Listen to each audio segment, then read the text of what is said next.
GB News is the UK's home of discussion and debate from all perspectives. To stay up to date on the latest stories, make sure that you subscribe to the GB News channel right here on YouTube. You can watch us live 24/7 across the whole world. You can also check out exclusive content and catch up on previous episodes of your favourite shows. Every day, we ask the questions that you'd ask, so why not add your voice to the conversation in the comments section? Don't forget to subscribe. We are GB News, Britain's news channel. Every night at 11 on GB News, we bring you the next day's stories the day before. It's basically like time travel. If it's a big story, we'll cover it, guaranteed. But we'll also have some fun along the way. Big opinions, big laughs. Sometimes big hair. This is Headliners, the paper review show that won't send you to sleep like the others will. 11 p.m, 7 nights a week. Join us.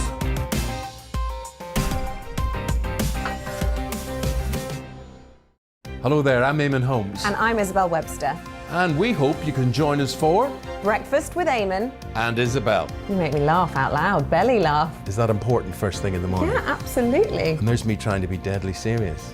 News is a serious business. Yeah, I have to rein you in sometimes. Well, it doesn't stop us laughing at it. It doesn't stop us having an opinion on what's going on. Yeah. And it certainly will not stop us reflecting what you think. Weekdays from 6 to 9:30 on GB News. I'm Dan Wootton. Join me Monday to Thursday from 9 to 11 for the feistiest and most fun news debate on TV, where free speech reigns. I'll bring you a sharp take on the day's biggest stories, bombshell newsmaker interviews, and A-list guests. And I guarantee you, no spin, no bias, no censorship, and no reason to go to bed. That's Dan Wootton tonight, Monday to Thursdays from 9 on GB News.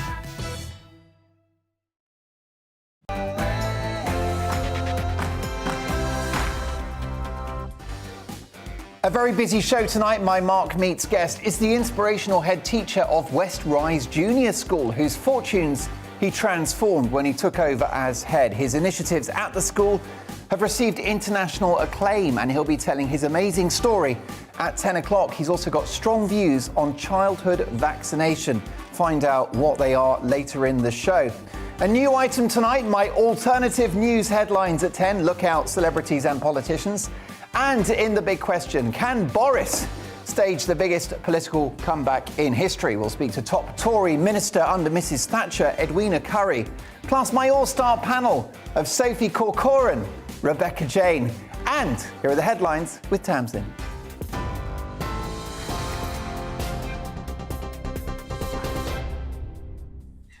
Mark, thank you. Good evening from the GB newsroom. Prince Charles says he's honoured by the Queen's decision to bestow his wife with the title Queen Consort when he takes the crown. As part of her Platinum Jubilee celebrations, marking 70 years on the throne, Her Majesty says it's her sincere wish that Camilla receives the title. Meanwhile, a new photograph of the Queen working has been released to mark the milestone. The image taken on Wednesday shows the 95-year-old with her famous red box of government papers. She's the first British monarch to reach this milestone. Speaking about the Queen's request, former royal correspondent at The Sun, Charles Ray, told GB News it's a huge turnaround for the Duchess of Cornwall.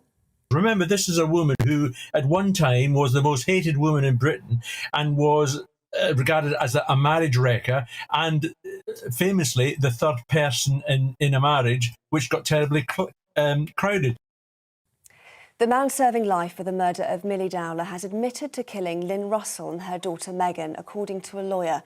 Levi Belfield has allegedly sent a 4-page letter detailing his involvement to the solicitor of the man currently imprisoned for the murders.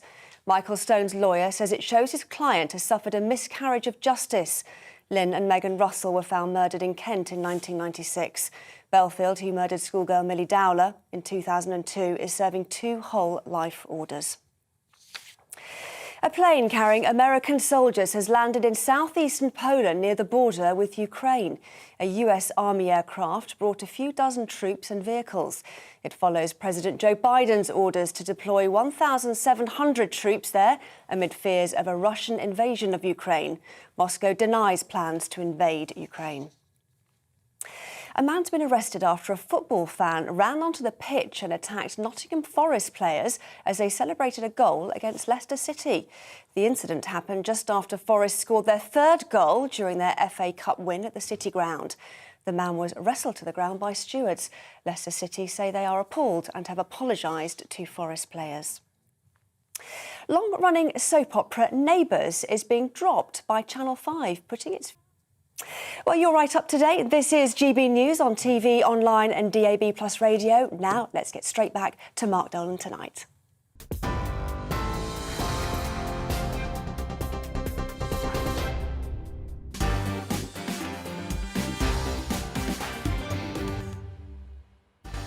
It is Sunday, February the 6th. You're watching and listening to Mark Dolan tonight. So much to get through. At 10 o'clock, a brand new item, my alternative news headlines. Don't miss that. Bit of satire and a bit of politics.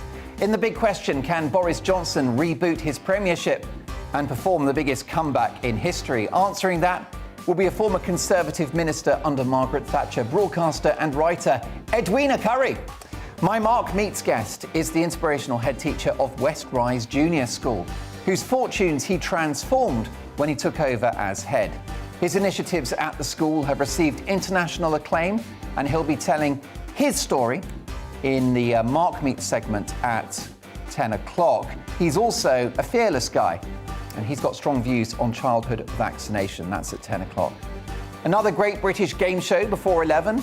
Famous queens of TV and film, and reacting to the big stories of the day is my fantastic panel tonight. Political commentator Sophie Corcoran and entrepreneur and broadcaster Rebecca Jane. And I want to hear from you throughout the show. Of course I do. You know the best bit of my programme is when you get in touch. mark@gbnews.uk. Don't forget, we've got big laughs from two top comedians as we look through tomorrow's front pages in headliners. So it's 3 hours of top Sunday night telly. We'll have a right old debate, but some fun along the way. So fire up the kettle, milk, no sugar for me, tear open the cherry bakewells, and let's get to work.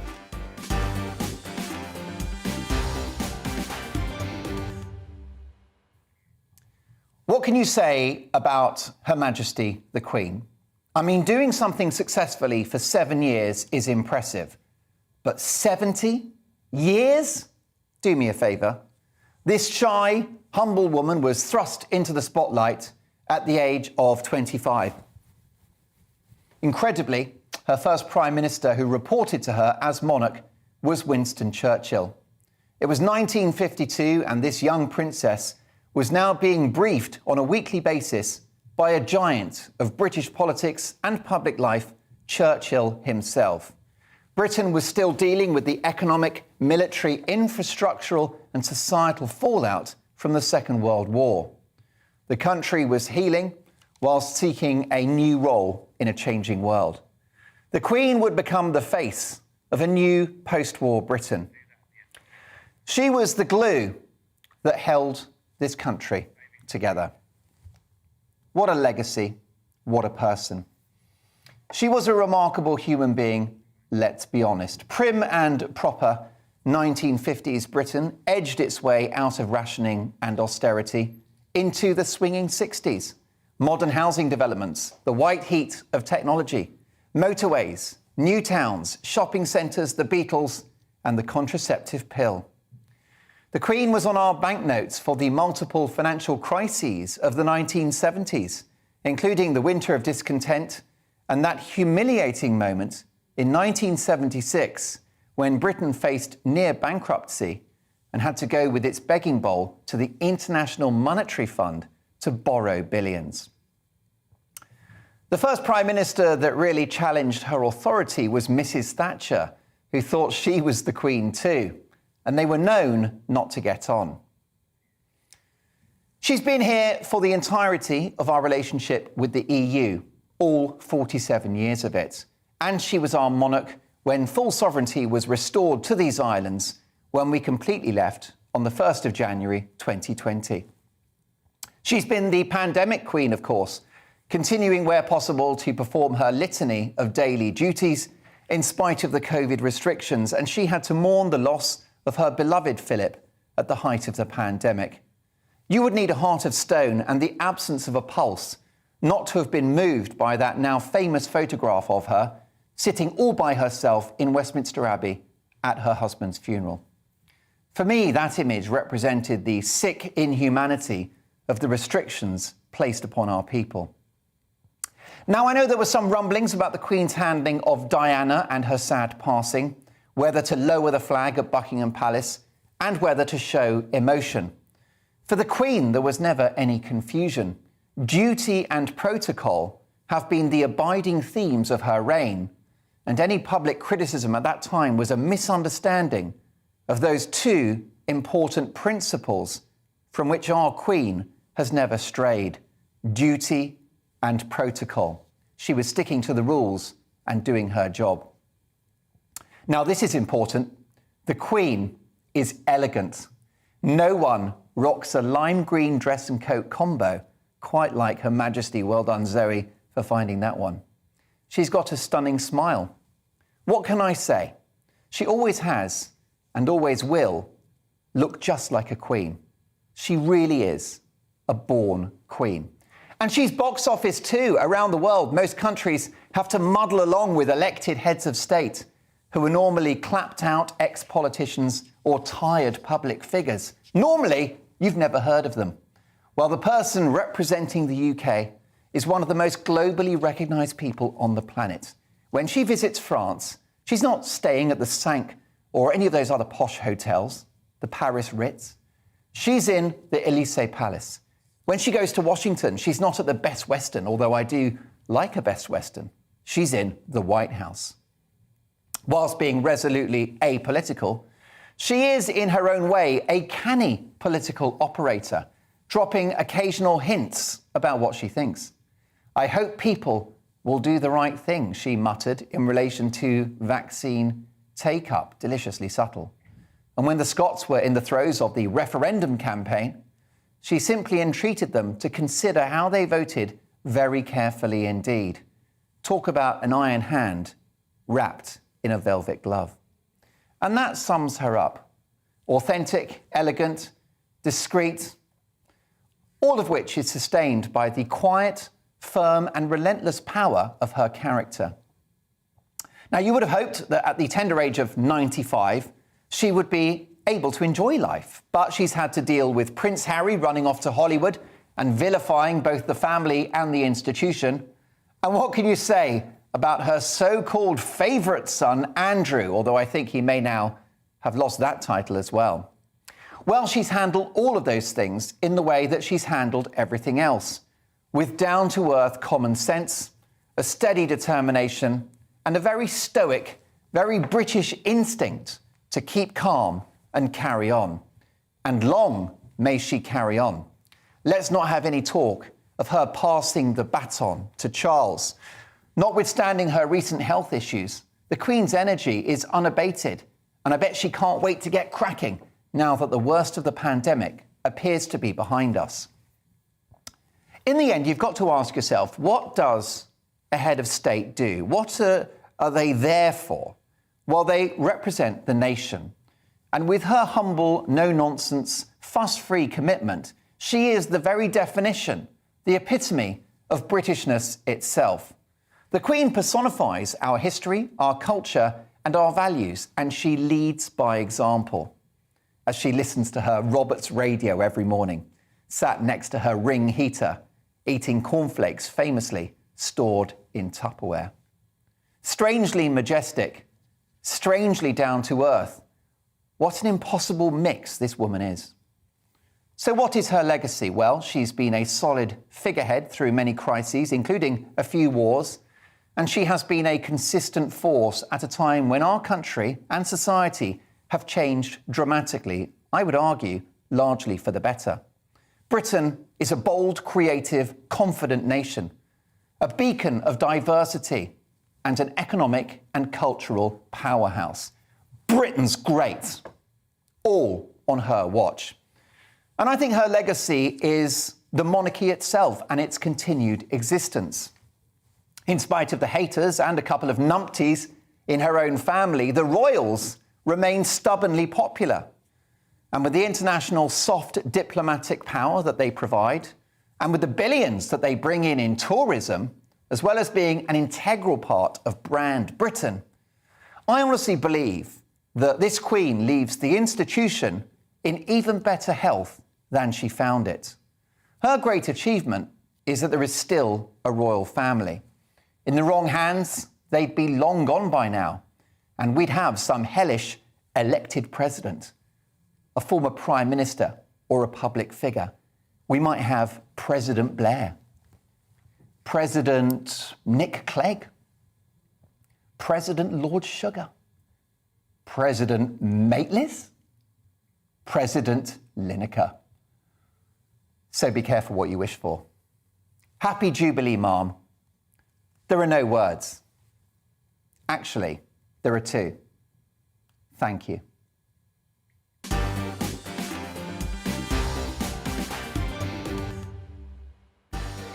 And with reaction to my big opinion monologue and a reflection on the Queen's legacy, after the break, we'll speak to legendary royal correspondent Jenny Bond and my superstar panel. See you in 2. Looking ahead to tomorrow's weather, and the UK is looking cold, calm and bright to start, but rain is approaching from the west. Let's take a look at the details. In the southwest, we'll get off to a bright start with plenty of sunshine. You may need to scrape your car windscreen though, with a touch of frost in prone spots. It's a similar picture for the southeast. Plenty of winter sunshine to start the day here, though it'll be chilly first thing. Also, a bright and sunny start for much of Wales on Monday. Notice the cloud will be starting to build from the northwest though. A little cloud will then have reached the northwest of England by 7 a.m. Most of us will start the day with some sunshine, and it will also be cold and frosty here. Brighter in the northeast with less cloud here first thing. Temperatures will only be just above freezing, meaning the frosty conditions will linger until the cloud pushes in from the west by lunchtime. Some brightness for eastern Scotland, but cloudier in the west, and this cloud will continue to build and spread. Rain will then arrive from the west through the morning. It'll turn increasingly cloudy, wet and windy across Northern Ireland as we head through the morning, all due to a frontal system which will be making its way eastwards. The cloud and rain will continue to progress eastwards as we go through the morning, best of the sunshine in the east. And that is how the weather is shaping up during tomorrow morning.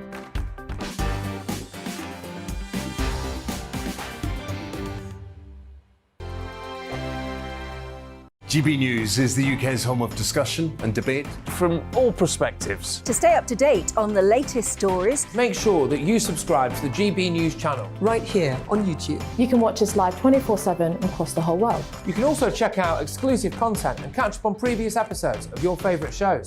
Every day, we ask the questions That you'd ask, so why not add your voice to the conversation in the comments section? Don't forget to subscribe. We are GB News, Britain's news channel. Every night at 11 on GB News, we bring you the next day's stories the day before. Basically like time travel. If it's a big story, we'll cover it, guaranteed. But we'll also have some fun along the way. Big opinions, big laughs. Sometimes big hair. This is Headliners, the paper review show that won't send you to sleep like the others will. 11 p.m, 7 nights a week. Join us.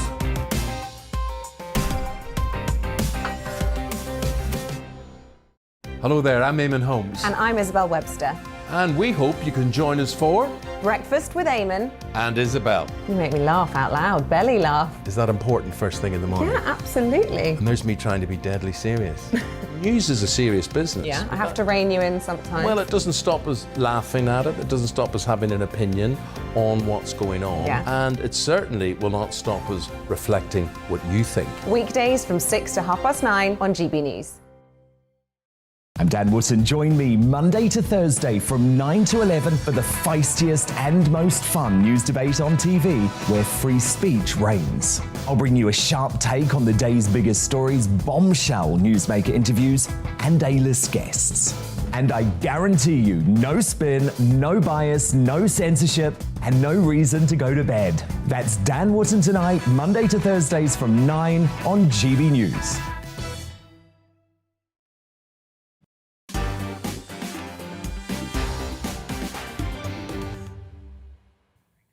Very shortly in the big question, we'll be asking whether Boris Johnson can bounce back and deliver and perform the ultimate political comeback. We'll speak to Edwina Currie, of course, former government minister under Margaret Thatcher. We're also going to speak to an inspirational head teacher at 10 o'clock, Mike Fairclough, who has strong views on childhood vaccination and on how education in this country needs a rethink. An amazing story, and he'll tell it at 10 o'clock. Lots of emails coming in response to my big opinion monologue, which is all about the Queen, who became our monarch 70 years ago today.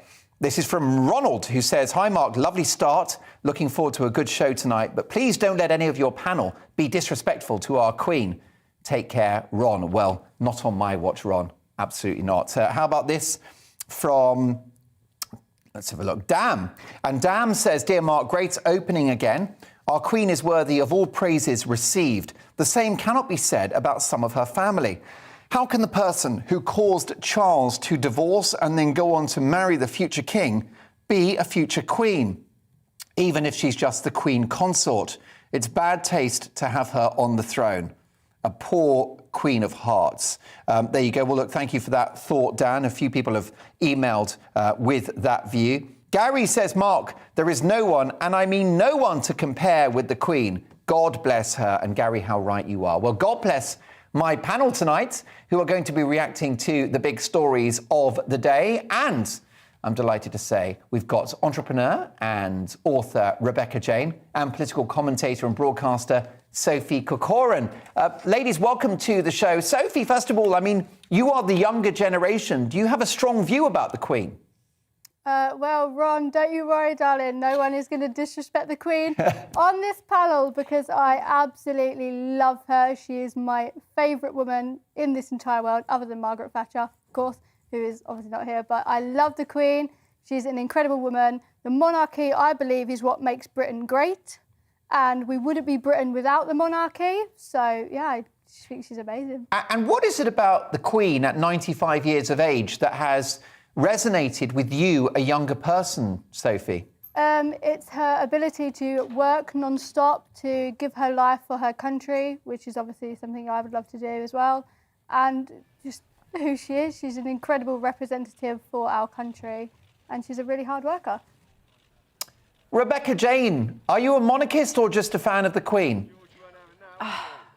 I do love our monarchy completely. I don't love Andrew. I don't particularly love Harry anymore, and I don't love Meghan either. But the rest of them, great, yeah. And you know, there's nobody better than the Queen. You should have seen our faces when you said not to give the Queen any grief. We were like, we were outraged. We would never do such a thing. We love her. Yeah, she's amazing. we're like the biggest fans. And the problem is, nobody's ever going to live up to her, who is in the current royal family. I'm all for Wills and Kate. I think Kate is... No, I disagree with you. I think Kate is wonderful. That's what I mean. Yeah, I'm all for Wills and Kate. I'm a little bit on the fence about Charles and Camilla. I mean, that's the issue, isn't it? We don't know, do we, Rebecca Jane, whether the monarchy is popular because of the Queen or because of the institution? I think that if Wills and Kate took over from the Queen, it will be fine. I think that, and it's sad really, because, you know, Camilla and Charles did a bad thing. They had a bad reputation. What happened with Diana was horrendous, and a lot of people, especially, you know, from probably the generation sort of before, probably even before myself, will never forget what happened to Diana and probably will never get over it. However, they really have done an exceptional service to the country. Especially Charles. I think he's officially the hardest working royal that there is. And, you know, and Camilla, I've got a lot of love for her in so many ways, and that's as somebody who absolutely despised her when I was younger. Because, you know, she really has sat back in the wings, she's done her job right, she's been a good royal. And, you know, can we get over it? I'm not sure. We're going to have to give it a go. Well, that's the challenge, isn't it, Sophie? She's a hard act to follow, and we won't probably know quite how important she is until she's gone. Oh, no, I think we all know. I think we all know now that she's going to be one queen that I don't think we'll ever be able to replace. Absolute rock star. I mean, who have we got? You know, Charles, they're all brilliant members of the royal family, but for me, the Queen just... I mean, she literally served in World War II, didn't she? Yeah. So, I mean, you'll never, I don't think, all of the royals are incredibly devoted to their country, but I don't think you'll ever find one who is as devoted to their country as our Queen was. No, and she seems so humble and down to earth as well. I was watching a video of her yesterday. That smile. You know, yeah, you know, with the cake thing, and she stabbed the cake, and she said somebody else will do that later. You know, she's just a legend. Did you ever see that video of her when she saw a cow? No. Oh my God, it's like the best video on the internet. If you haven't seen it, watch it. It will make your day. She like sees a cow. She's like, oh, it's a cow. Oh, I love her so much. She seems very relatable, very down to earth, and I think that that's probably something that Charles misses. I'm sure that's true. Briefly, before I come to Jenny Bond, Rebecca Jane, do you think she should step down at a certain point, retire as Queen? Do you know what? I used to think yes, until I read an article yesterday and she gave her reasons why she will not be doing that. And she said, you know, I promise that my life will be very much dedicated to being your servant of this country. And she will follow that through until the day that she dies. So I did think that she probably should and let way for William and Kate. However, I get the idea. And actually, do you know what? I think that that's the best thing for her. And so, no, I don't think she's going to step down and I don't think she should. My fantastic panel are with me all evening, reacting to the big stories of the day. We've got some fantastic topics for the news agenda, but I'm delighted now to welcome Jenny Bond, former BBC royal correspondent, live in Antigua, I believe. Hi, Jenny. Oh, no, we've just lost Jenny because, unfortunately, the 5G connection in Antigua isn't great. My heart positively bleeds for Jenny. But look, let's get to some of your emails because they are flooding in regards to the Queen. For example, Steve has just said, she truly is a Great Britain. This woman is irreplaceable and is the backbone of our royal family. How brilliantly put. Let's have a look at this. Andrew says, Mark, I do not want that numpty Charles anywhere near the throne. It should pass straight to William and Kate. A suggestion there of Rebecca Jane, my panellist. We had rules and integrity and Charles broke them. His infidelity should remove him from the line. But the church changed the rules. So this climate change warrior and tree-hugging numpty can move into a 775-room house. Is that not 75 rooms? My goodness, that's even bigger than Harry and Meghan's mansion. And he's got half a dozen heated houses on standby where he can go whilst talking about our carbon footprint. See, strong views, an interesting set of reactions.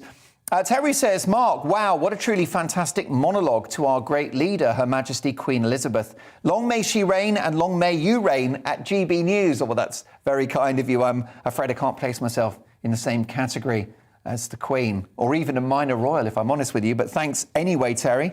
Terry goes, well done, Mark. Straight to the point. No holds barred. You put the BBC and Sky News to shame. Well, Terry, it's just possible that at this exact moment in time, we are beating Sky News. We normally do at around this time. So tell your friends, tell your family, and let's change the world together. So lots more to get through. A really busy show. I'm excited because next up, we're going to talk about Boris Johnson. Can he bounce back? Do you underestimate this man at your peril? We'll speak to a woman who has been at the heart of political power. We'll speak to Edwina Currie, who served under Margaret Thatcher. And let's get your views. Do you think Boris can stage a recovery? Jump on Twitter and get your views heard. My monologue, the big opinion monologue about the Queen, is on its way on to Twitter as well. George is crafting that as we speak, so take a look if you've missed it. Such a busy show. We've also got my Mark Meets guest at 10. We're going to talk childhood vaccination and how to transform our schools in the company of inspirational head teacher Mike Fairclough. That'll be an amazing interview. Plus tomorrow's papers, plus headliners, and a brand new comedy segment at 10, My Alternative News Headlines. You won't want to miss it. See you shortly.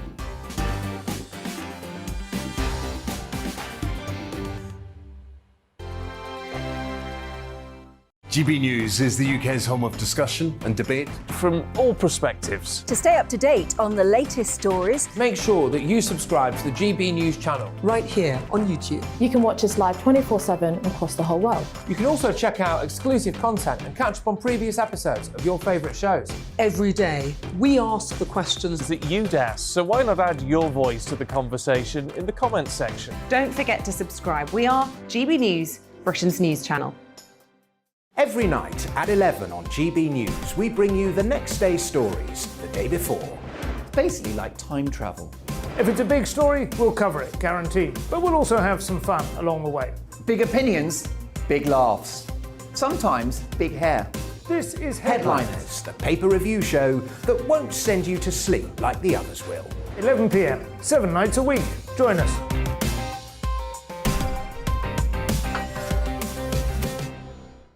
Hello there, I'm Eamon Holmes. And I'm Isabel Webster. And we hope you can join us for Breakfast with Eamon. And Isabel. You make me laugh out loud, belly laugh. Is that important first thing in the morning? Yeah, absolutely. And there's me trying to be deadly serious.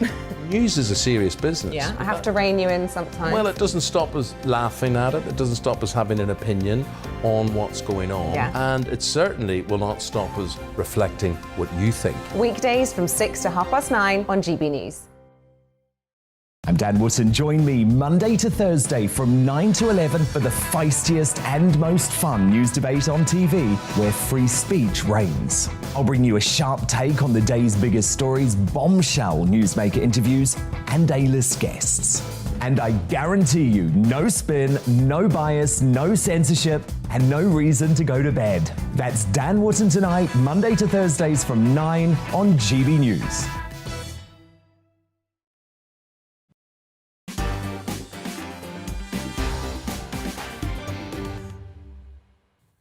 You're never short of opinion. I'm loving receiving your emails. They're coming in thick and fast. You'll be able to find my big opinion monologue, which is about the Queen, at Twitter, at GB News. You'll find that there. Do catch up on that one. But let's have a look what you've got to say. Matthew has emailed the programme. Dear Mark, Prince Charles and Camilla will make a dedicated and diligent King and Queen of the United Kingdom, if only given the chance. They have both championed worthwhile causes and have served Queen and country without fail. Well, I've got to say, Matthew, I am an unmitigated fan of Camilla because she entered the royal family in rather dramatic and soap opera type circumstances, but I think she's been very dignified. She's done a lot for domestic abuse charities. I think she's got a sense of humour. She's very graceful. I think she's very beautiful. So I say, arise, Queen Camilla. But do keep your thoughts coming in on that one. How about this from Gordon, who says, hi, Mark, how about a referendum to see if we want a king? Make it a truly constitutional monarchy. Gordon, not another referendum. Please. Haven't we suffered enough? How about this from Tilly? And Tilly says, dear Mark, if Her Majesty asks, and she has, I will kneel to the Queen consort Camilla. However, I may suffer a little stiffening of the knees if called upon to curtsy. How about you? Well, thank you so much, Tilly. I can't say I'll stiffen in the company of Camilla, but I'll certainly show my respect. It's time now for the big question, in which we tackle a major news story of the day. After another week to forget for the Prime Minister, still mired in the Partygate scandal and with the departure of 5 of his team at number 10, most notably his policy chief Munira Mirza, is it game over for Boris? Or can the blonde bombshell reboot his premiership and perform the biggest comeback in history? If so, how can it be done? Well, joining me to discuss this is a woman that's been there and has got several T-shirts to show for it. Former government minister under Mrs. Thatcher, broadcaster and best-selling author Edwina Currie. Hello, Edwina. Hi, Mark. Edwina, can Boris Johnson bounce back? Oh, yes. Oh, definitely. Not least because he is the most amazing campaigner and election winner.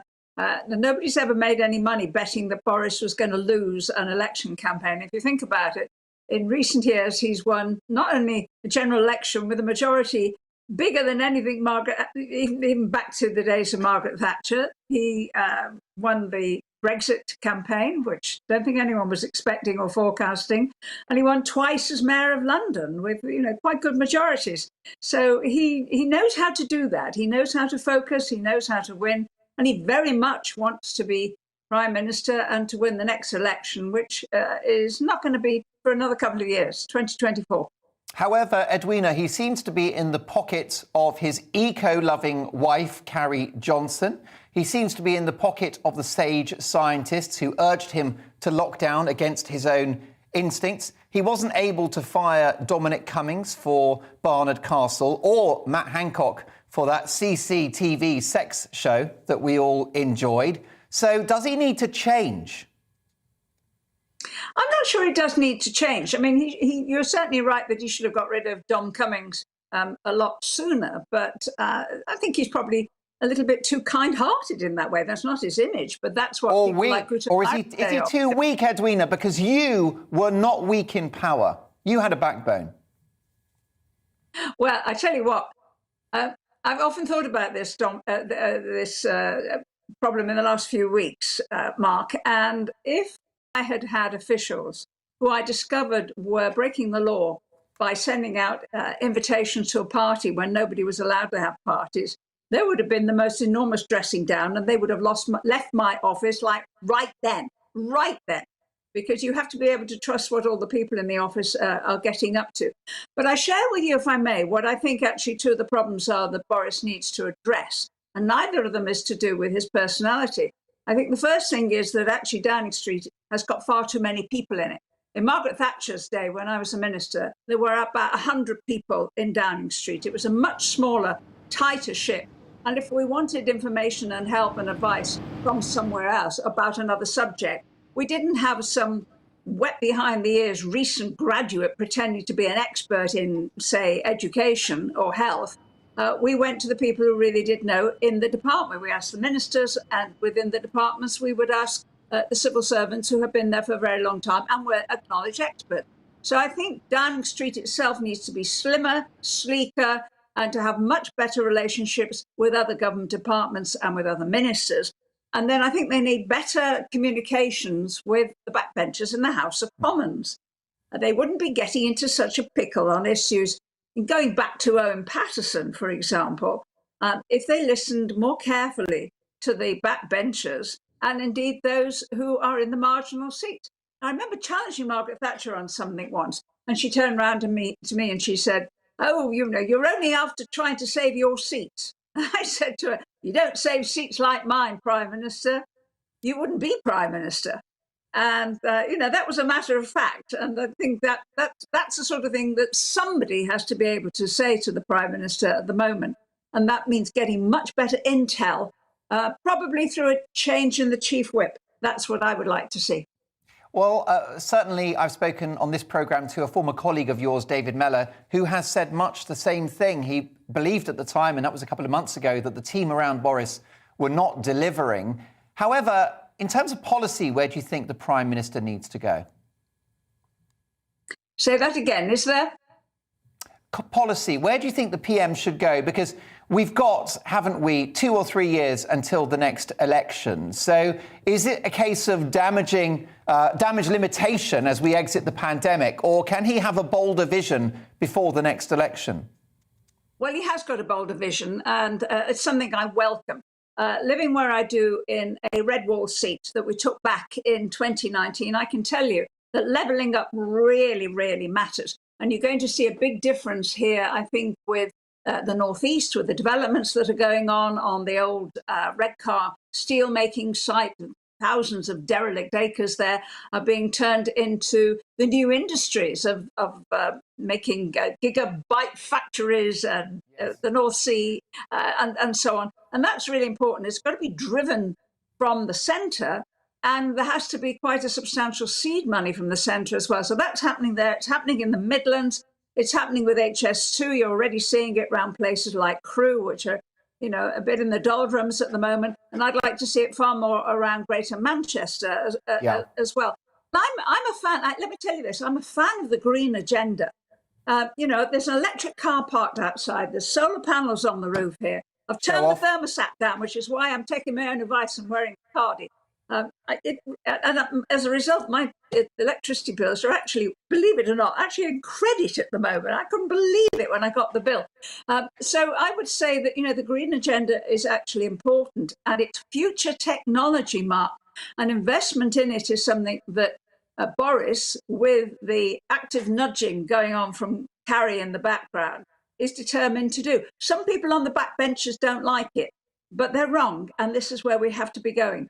Well, not if it means that hard-up Brits have got to buy an expensive heat pump boiler or an electric car, Edwina. I mean, it's going to cost billions for hard-working Brits. Well, it will, but it happens when you need a new boiler, for example. You're going to have to get a new boiler anyway. At this point, you're going to be thinking, what kind of boiler do you want? And I'm talking with a number of neighbours to see if we can share the cost of doing the ground force heat pump.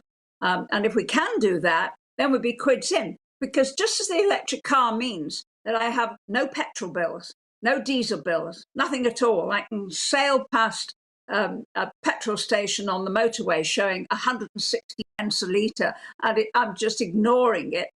So in future, more of us that are actually drawing our heat from the atmosphere in that way, I think we're going to find that our bills get much, much cheaper. And part of the problem, you know, Mark, has been that for a long time, governments have known that they have to do this, but they put off taking the decisions.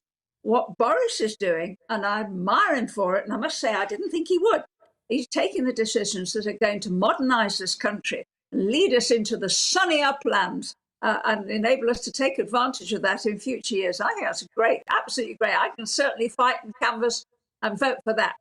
Sunny uplands, if we haven't frozen to death in the meantime, Edwina. Good luck with that heat pump that you're going to install. I'm rather impressed by your old school boiler that you're currently using. Look, Edwina, let's talk about your political legacy. You were health minister. You were very tough. You were very forthright. You were charismatic. Everyone in the country knew who you were. And of course, you served under Margaret Thatcher, who was a ruthless prime minister. She leveraged her powers of patronage ruthlessly well and fired people every 10 minutes. There was a culture of fear at number 10. She was respected, and people, of course, had to really deliver on her watch. Do you think Boris needs to get a bit tougher with the cabinet, a bit tougher with party officials, and also tougher on policies like illegal immigration into the country via the Channel? Well, I think it's always helpful if the people that are working around the Prime Minister like and admire that person and agree with their policies. An atmosphere of fear in Downing Street is not absolutely great. But I'm optimistic. I really am. I can remember when Margaret Thatcher faced a huge cabinet walkout with Michael Heseltine storming out into the street and actually getting into the ministerial car that he just abandoned by saying, I resign. And apparently later on he employed the chauffeur for an even bigger car, which he could afford as a businessman. But we really thought, you know, Margaret's in deep, deep trouble. And that's really very worrying. And in fact, she went on to win the next election. And we did extremely well and the one after that as well. So, you know, prime ministers can actually recover. They need to know what they feel, what they think, and they need to dig their heels in rather firmly against some of the headlines and against some of the naysayers. But I tell you what, I got really cross with Theresa May on Monday when she was having a go at Boris, because I was thinking to myself, what are you trying to achieve? You know, we're not going to have you back, Theresa. You turned out to be, you know, saintly and useless. That's not the way that we're going. And if you're fomenting some kind of plot, please don't do that. The Conservative Party in the country really doesn't want to have all the fuss and the bother and the 3 months hiatus of going through a leadership contest. Not right now, and certainly not until after Boris has won the next general election. Although, Edwina, I don't think the Prime Minister can win the next election if he doesn't act tough on some of these issues. He's got to deal decisively, not just with the migrant crisis in the Channel, which appalls so many of my viewers, but he's also got to get rid of that dreadful Northern Ireland protocol which divides our country. Well, I have to say that neither of those issues are big on the doorsteps in the High Peak. Well, yeah, you live in a nice posh area, Edwina, with your lovely heat source pump boilers and all the rest of it. Your Barber jackets and your hunter's wellies. Well, I don't have hunter's wellies, but I have very good wellies. You don't half need them up here. But it's important for the Prime Minister to be aware of what people are saying and worried about. The big issue at the moment and for the next few months is going to be the cost of living crunch.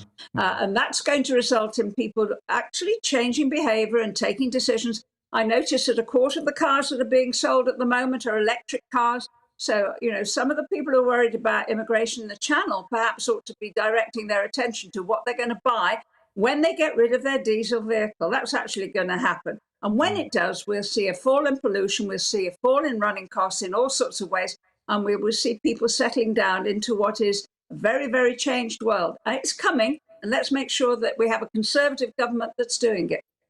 Edwina, let me bring my fantastic panel in tonight. Entrepreneur and broadcaster Rebecca Jane and political commentator Sophie Corcoran.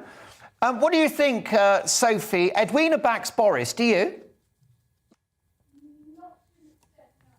I do think that he will recover from this, but if he does, he's got to figure out what he means by this term levelling up, because he's stringing it out all the time on social media, but does he actually really care about levelling up? This is my question, because if he did, what has he got to say about the absolute decimation of hospitality? Is that levelling up? The taking away of my generation's education opportunities, is that levelling up?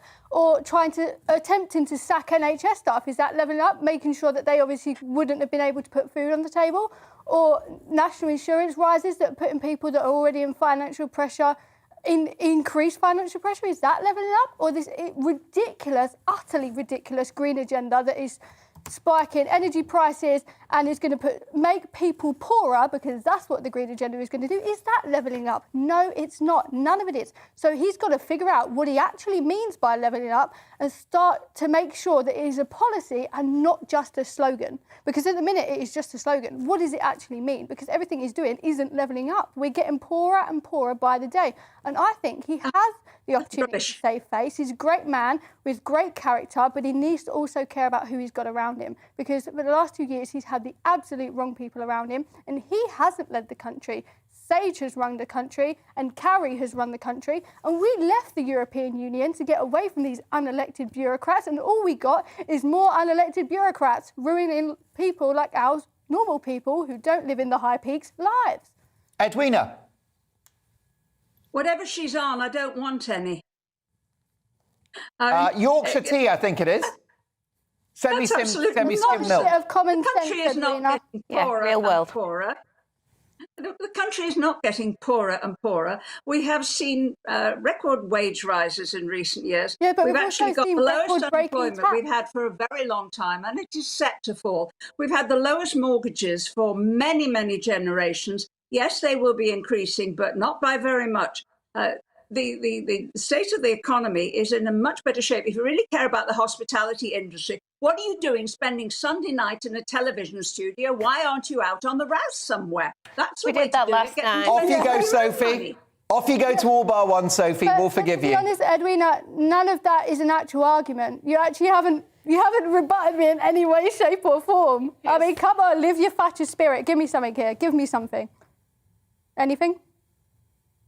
Well, I just did. I just pointed out to you that we have the lowest level to the bar. That's not an argument, darling. For a very, very long time, that we have, we've had record rises in wages. The overall incomes have been rising. The minimum wage is about to go up again, which actually puts some pressure on employers to use their manpower effectively.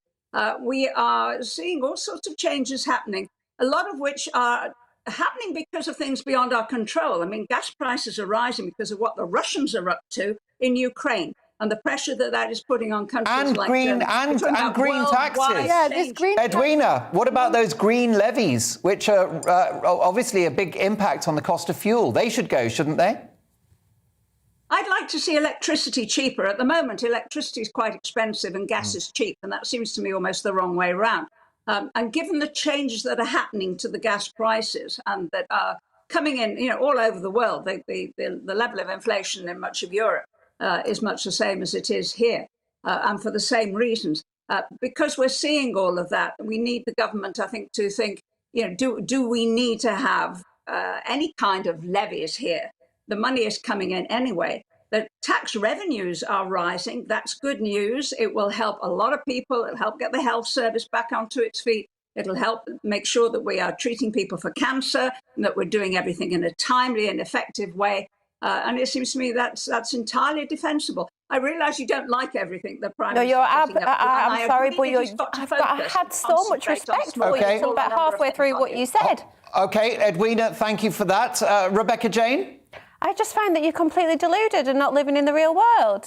You know, you're talking about your solar panels and your hot water tank and all the rest of it. Do you realise how hard that is for normal people to actually implement because the government are making all of these decisions? You're talking about wages rising and all the rest of it, and it's just, it's nonsense, because I know that police and nurses had a pay freeze until very recently, and they've only just started to go up. And actually, the way that nurses and hospital workers and NHS workers got rewarded for their hard work in this pandemic was to be forced with a vaccine mandate that has now been thrown out because actually it was all about fear. And you honestly, in your electric cars, do you realise how hard that is for normal working people? I know, let us go out and buy an electric car. Let me tell you something. Let me come back on electric cars. Let me come back on electric cars, because you obviously haven't looked at this at all. Sophie, Edwina. A Tesla. You could lease a Tesla for about £230 a month. And you'll save most of that what planet are you living on? A Tesla? You will save most of it on your fuel bill. Believe me, you'll be quids in. I actually checked out how much a Tesla was about 2 weeks ago, and it's about £550 a month. Point proven, you're completely deluded. It's double the price of what you think. But of course... you look on the Tesla website, and you will find you can lease Tesla cars for £230 a month. That's good news. That's great news. With what? A £15,000 nice deposit? How many people do you think could afford that? Stop! This is ludicrous. You don't need them in London at all. This is In like London, you can use public transport. Blue, and they're telling me it's multicoloured. Stop it! This is nonsense. I'm so sorry. Rebecca Jane, let's... I tell you what, Go on, Mark, Edwina. I issue a challenge to that wonderful young woman. Come and stay with me for a few days in the Peak District. I'll show you how it's done, and you'll go back with your mind transformed. I would love We're both coming to stay with you. I would love to go. I'd love to be a fly on the wall for that one. Just briefly, Rebecca Jane, back to Boris. Yeah. Can he bounce back? Edwina thinks it's possible if he gets his house in order at number 10 with a bold vision for the next couple of years. Edwina's very enthusiastic about levelling up, which I am as well. Can it be done? Has Boris got a bit of life in the old dog yet? No, do you know why? Because Boris has no leadership skills whatsoever, and we've seen it time and time and time again. When he breaks the rules, his party breaks the rules, there are absolutely no consequences, and that no nation is ever going to trust again. But Edwina would think this, because she also thinks that you can lease a Tesla for £200 a month. So, unfortunately, no, absolutely not. Boris has made a million promises, broken every single one of them, and literally broken the law, and is not holding himself accountable, and he should be the very first person doing it.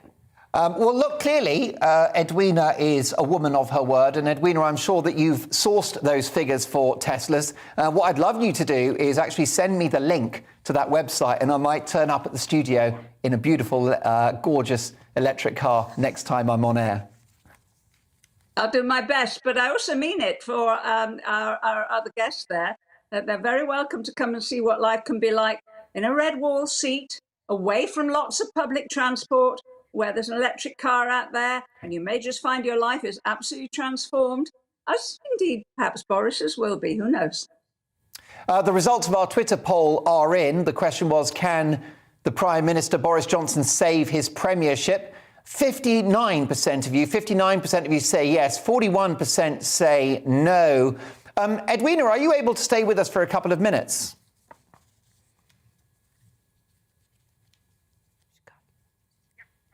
Yeah, that's brilliant, because I'd love to raise this issue that has come up in today's Mail on Sunday newspaper, and I think it's a fascinating story, and it is about Carrie Johnson. Lord Ashcroft, who, of course, was a very senior figure within the Conservative Party back in the day, he has written a book about Carrie Johnson, pointing out her influence on policy. That's right, among all of the drama that's circulating around Downing Street, the accusations are that Carrie Johnson is behind many of the removals of certain Tory party members. So are these accusations valid, or does it scream sexism? Rebecca Jane, do you think these comments about Carrie Johnson are sexist? No. Because I think about it in another sense, and I think that if Carrie had the same opinions and did the same thing, and she was male, and they were, they were in a relationship, Boris and a male person, there would still be the exact same comments. This is not about sexism.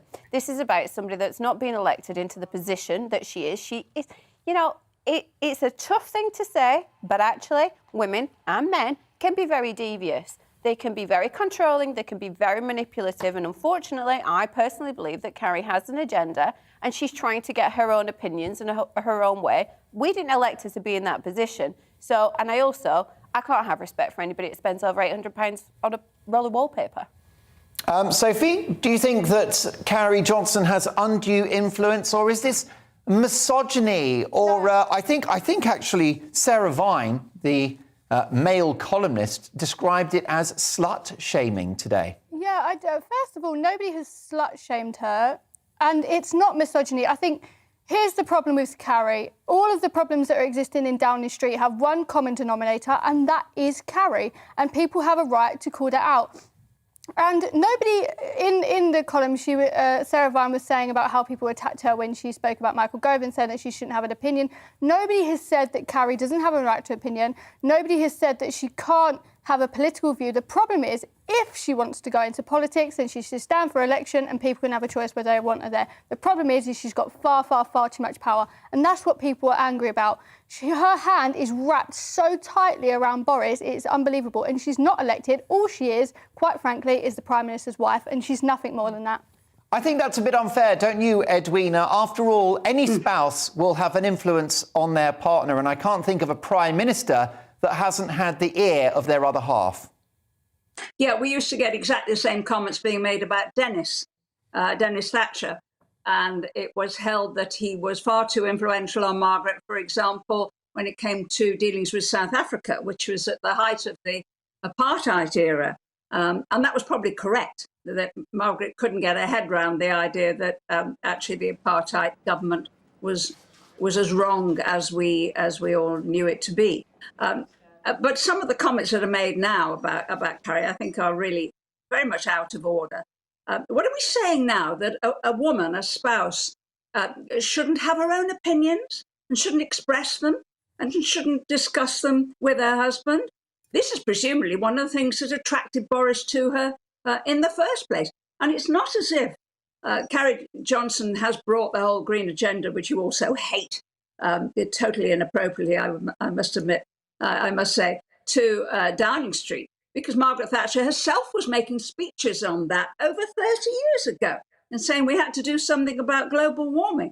And everyone thought she was a bit bonkers at the time. She didn't get that from Dennis. No, I think the Prime Minister's spouse can do and say what they like. I would always warn her against responding in public to anything that is said about herself, because that is, you're often better just ignoring some of the comments that are made. But she's made Boris a very happy man and put bounce in his heels, and presented him with two lovely children. Good for her. That's right. I think she's achieved bounce in more than just his feet, if we're to speculate. Edwina, fascinating stuff. Look, we've only got a couple of seconds. Rebecca Jane, what do you think is going to happen? How's this going to play out? Does Boris Johnson lead the Tories into the next election? Oh, yes. Because, we can't get rid of him. Right, he survives. Sorry, say that again? He survives. Yeah, he will survive because, he's like Teflon. It is what it is. It's not the best thing. It's not the right thing. He should have stepped down a long time ago. But he will be leading us into the next election. And he's currently conducting his apology tour by trying to become popular with, the vaccine mandate on the head. He'll stay. Sophie, yes or no, Boris stays? Yes, I think he will stay, and I think he should stay, because we've got bigger problems right now than to kick him out over birthday cake, and he's a great election winner, and at the end of the day, that's all the Conservative Party cares about. Well, my sincere thanks to Edwina Currie. Edwina, come back and see us again soon. It's been fantastic to have you on the programme. Lots of emails coming in, people delighted to see you on the box. Some disagree, some agree with you, and that's the point of this show. Thanks to my amazing panel too, who are back in the next hour for more big news agenda stories. And at 10 o'clock, a brand new item in the show, my alternative new headliners. Public figures and celebrities look out. That's right, some topical satire just after the 10 o'clock headlines. And my Mark Meets guest is an inspirational headmaster with strong views on childhood vaccination. See you in 2.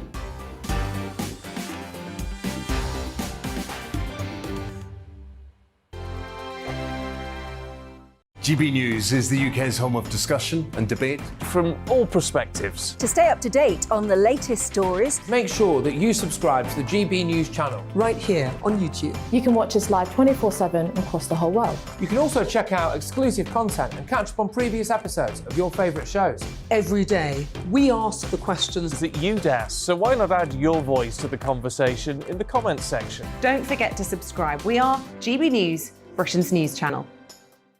Every night at 11 on GB News, we bring you the next day's stories the day before. Basically like time travel. If it's a big story, we'll cover it, guaranteed. But we'll also have some fun along the way. Big opinions, big laughs. Sometimes big hair. This is Headliners, the paper review show that won't send you to sleep like the others will. 11 p.m, 7 nights a week. Join us.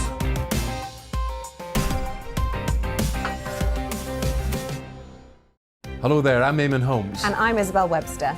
And we hope you can join us for Breakfast with Eamon. And Isabel. You make me laugh out loud, belly laugh. Is that important first thing in the morning? Yeah, absolutely. And there's me trying to be deadly serious. News is a serious business. Yeah, I have to rein you in sometimes. Well, it doesn't stop us laughing at it. It doesn't stop us having an opinion on what's going on. Yeah. And it certainly will not stop us reflecting what you think. Weekdays from 6 to 9:30 on GB News. I'm Dan Wootton. Join me Monday to Thursday from 9 to 11 for the feistiest and most fun news debate on TV, where free speech reigns. I'll bring you a sharp take on the day's biggest stories, bombshell newsmaker interviews, and A-list guests. And I guarantee you, no spin, no bias, no censorship, and no reason to go to bed. That's Dan Wootton tonight, Monday to Thursdays from 9 on GB News.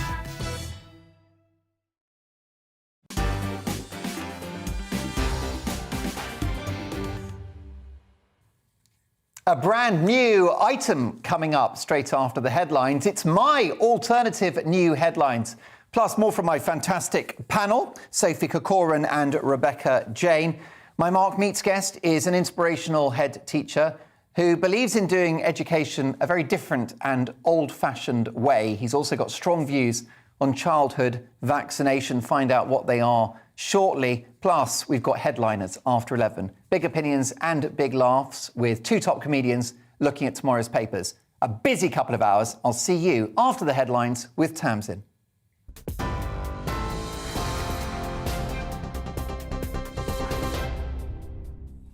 Mark, thank you. Good evening from the GB newsroom. Prince Charles says he's honoured by the Queen's decision to bestow his wife with the title Queen Consort when he takes the crown. As part of her Platinum Jubilee celebrations, marking 70 years on the throne, Her Majesty says it's her sincere wish that Camilla receives the title. Meanwhile, a new photograph of the Queen working has been released to mark the milestone. The image, taken on Wednesday, shows the 95-year-old with her famous red box of government papers. She's the first British monarch to reign for 70 years. Speaking about the Queen's request, former royal correspondent at The Sun, Charles Ray, told GB News it's a huge turnaround for the Duchess of Cornwall. Remember, this is a woman who at one time was the most hated woman in Britain and was regarded as a marriage wrecker, and famously the third person in a marriage was got terribly crowded. The man serving life for the murder of Millie Dowler has admitted to killing Lynn Russell and her daughter Megan, according to a lawyer. Levi Belfield has allegedly sent a 4-page letter detailing his involvement to the solicitor of the man currently in prison for the murders. Michael Stone's lawyer says it shows his client has suffered a miscarriage of justice. Lynn and Megan Russell were found murdered in Kent in 1996. A plane carrying American soldiers has landed in southeastern Poland near the border with Ukraine. A US Army aircraft brought a few dozen troops and vehicles. It follows President Joe Biden's orders to deploy 1,700 troops there amid fears of a Russian invasion of Ukraine. Moscow denies plans to invade the country. Patients awaiting major operations are to be supported by dedicated NHS care teams in a bid to prevent last-minute cancellations, which have been described as costly and frustrating. NHS England say people not being ready due to health problems account for a third of surgery appointments being delayed. The measures are due to come into force from April next year. Long-running soap opera Neighbours is being dropped by Channel 5, putting its future... This is GB News on TV, online and DAB+ radio. More from me later. Now, though, it's back to Mark Dolan tonight.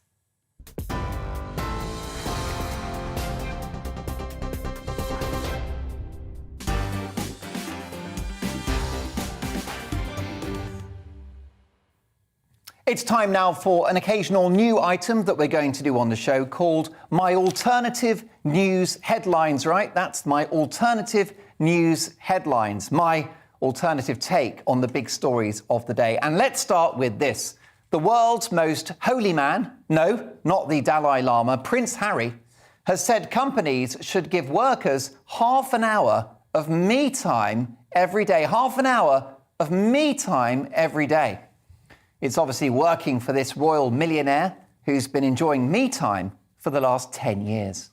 Mark Zuckerberg, the Facebook boss, has seen the value of his company drop by 26%, causing him a personal loss of $30 billion. He's now so poor, he has to go to work in a hoodie. Oh, he already was, I see. He was going for that billionaire tramp look. Who knew that censoring debate, as well as providing a platform for terrorists, international criminals and bored housewives sharing pictures of their dinner, would be a turn-off for users? Now there are fears for Boris Johnson's future following the exodus of 5 key advisors. The Prime Minister has put together a brand new team led by Communications Chief Guito Harry. Did he go down on bended knee to get that job? Asking for a friend. Plus, Boris has hired ex-Brexit Minister Stephen Barclay. This new team at Number 10 have been chosen for their bold political vision, their skill at communicating with the media, and their ability to throw a great party. Stephen Barclay has got a discount from his brother-in-law at Majestic Wine, and Guito Harry can famously open a bottle of lager with his teeth. What could possibly go wrong?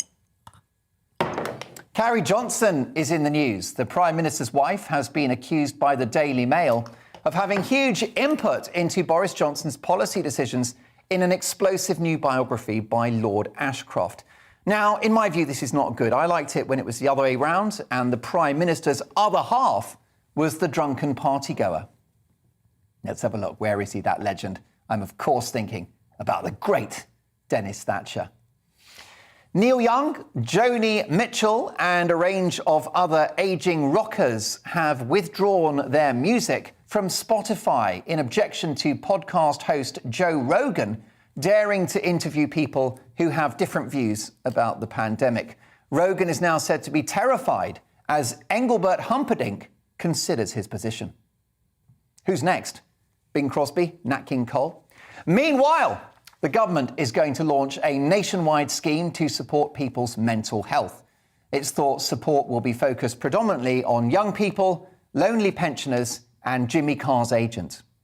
Following the drama around Jimmy Carr's Holocaust joke, there are fears he may lose his presenting gig on 8 out of 10 Cats. Channel 4, desperate to find someone with his ability to make the whole country laugh, are in advanced talks with Nadine Dorries. Apparently they're arguing over money. Rishi Sunak and his team have denied claims that the Chancellor is launching a bid to become Prime Minister. Mr. Sunak was unavailable for comment as he was at John Lewis looking through curtain fabrics for a large Edwardian house in central London. And finally, Sir Elton John says that he hates jeans, that no one should be allowed to wear them, and that denim should be burned. Music genius though he is, it's peak 2022 to be getting fashion lectures from a man who once went to Tesco dressed like this. Well, he's still standing. And those are your alternative headlines. It's time now for Mark Meets, in which I speak to the biggest names in the world of showbiz, sport, politics, business and beyond, as well as those who simply have a big story to tell. So let's meet award-winning primary school head teacher, author and opponent of vaccines for children, Mike Fairclough.